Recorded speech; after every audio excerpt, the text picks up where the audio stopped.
अनंत चतुर्दशी कथा। एक बार महाराज युधिष्ठिर ने राजसूय यज्ञ किया।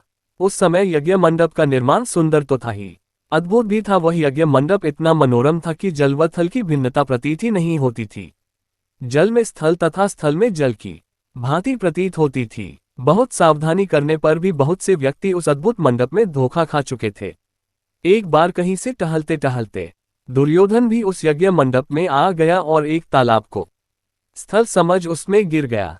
द्रौपदी ने ये देखकर अंधों की संतान अंधी कहकर उनका उपहास किया। इससे दुर्योधन चिढ़ गया। ये बात उसके हृदय में बाण समान लगी। उसके मन में द्वेष उत्पन्न हो गया और उसने पांडवों से बदला लेने की ठान ली। उसके मस्तिष्क में उस अपमान का बदला लेने के लिए विचार उपजने लगे। उसने बदला लेने के लिए पांडवों को द्यूत क्रीड़ा में हरा कर उस अपमान का बदला लेने की सोची। उसने पांडवों को जुए में पराजित कर दिया।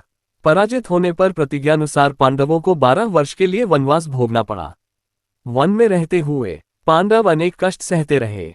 एक दिन भगवान कृष्ण जब मिलने आए तब युधिष्ठिर ने उनसे अपना दुख कहा और दुख दूर करने का उपाय पूछा। तब श्री कृष्ण ने कहा, हे युधिष्ठिर, तुम विधिपूर्वक अनंत भगवान का व्रत करो, इससे तुम्हारा सारा संकट दूर हो जाएगा और तुम्हारा खोया राज्य पुनः प्राप्त हो जाएगा। इस संदर्भ में श्री कृष्ण ने युधिष्ठिर, प्राचीन काल में सुमंत नाम का एक नेक तपस्वी ब्राह्मण था। उसकी पत्नी का नाम दीक्षा था। उसकी एक परम सुंदरी धर्मप्रायण तथा ज्योतिर्मयी कन्या थी जिसका नाम सुशीला था। सुशीला जब बड़ी हुई तो उसकी माता दीक्षा की मृत्यु हो गई। पत्नी के मरने के बाद सुमंत ने कर्क्षा नामक स्त्री से दूसरा विवाह कर लिया। सुशीला का विवाह ब्राह्मण सुमंत ने कौंडिन्य ऋषि के साथ कर दिया। विदाई में कुछ देने की बात पर कर्क्षा ने दामाद को कुछ ईंटें और पत्थरों के टुकड़े बांध कर दे दिए। कौंडिन्य ऋषि दुखी हो अपनी पत्नी को लेकर अपने आश्रम की ओर चल दिए, परंतु रास्ते में ही रात हो गई।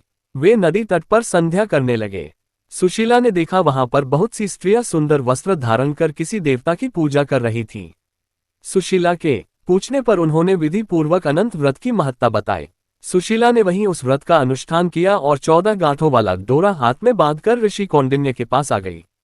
कौंडिन्य ने सुशीला से डोरे के बारे में पूछा तो उसने सारी बात बता दी। उन्होंने डोरे को तोड़कर अग्नि में डाल दिया। इससे भगवान अनंत जी का अपमान हुआ। परिणामत ऋषि कौंडिन्य दुखी रहने लगे। उनकी सारी संपत्ति नष्ट हो गई। इस दरिद्रता का उन्होंने अपनी पत्नी से कारण पूछा तो सुशीला ने अनंत भगवान का डोरा जलाने की बात कही। पश्चाताप करते हुए ऋषि कौंडिन्य अनंत डोरे की प्राप्ति के लिए वन में चले गए। वन में कई दिनों तक भटकते भटकते निराश होकर एक दिन भूमि पर गिर पड़े। तब अनंत भगवान प्रकट होकर बोले, हे कौंडिन्य, तुमने